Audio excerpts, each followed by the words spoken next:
Ẹ káàbọ̀ sí Tiwantiwa TV níbi tá ti mú eré wá fún yín lọ́lọ́kọ̀ ọ̀jọ̀kan. Psychopath part 3 òun la ní ká mú wá fún yín. Ẹ̀yin tí a bá ti wá apá kìíní àti apá kejì ẹ tẹ́ra ṣàṣà kẹ́lẹ́ wo ní Mobimpe TV. Psychopath 1, 2, 3 tí ń ṣò báyìí. Tẹ́ bá ń gbọ́ ó ń gbóná fẹ́lifẹ́li àsìdè hot ajá balẹ̀ òun la ní ká mú wá fún yín. Gbogbo kan nínú ẹ̀ láti kìíní ìkejì dé kẹta. Gbogbo kan sínú eré kò ṣe má wò. Ẹ̀kọ́ pọ̀ ń bẹ fáwọn òbí tó ń fọwọ́ tó ọwọ́ yẹpẹrẹ mú ọmọ, àwọn tó ń kẹ́ ọmọ lákẹ̀bàjẹ́. Ẹ wo, tẹ́ bá mọ tó dáa fún yín, ẹ tètè báyìí ẹ wo Psychopath. Ẹ drop comment yín ẹ̀yin tẹ́ bá ti wò. Òṣèré tẹ́ bá nífẹ̀ẹ́ sí jù ń bẹ ẹ jẹ́ ká mọ̀. Ohun tẹ́ rò pé ó máa ṣẹlẹ̀ nínú apá kẹrin ẹ jẹ́ ká mọ̀. Torí ó ṣì lápá kẹrin o. A dẹ̀ mọ̀ bí ó ṣì máa ní apá karùn-ún gẹ́gẹ́ bí a ṣe ti gbọ́.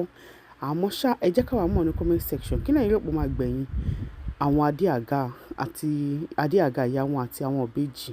Ẹ má gbàgbé àti comment, kẹ́ like, kẹ́ share, kẹ́ dẹ̀ subscribe ká lè máa mú wá fún yín lọ́lọ́kọ̀ ọ̀jọ̀kan bó ṣe ń bọ́ta ká máa mú wá fún yín.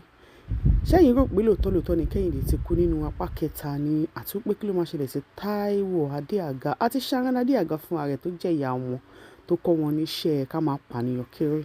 Ẹ wo ẹ jẹ́ ká mọ̀ ní comment section. Ní jù báyìí lọ nínú The Psychopaths part 3. Ẹ ṣeun, ó dìgbà.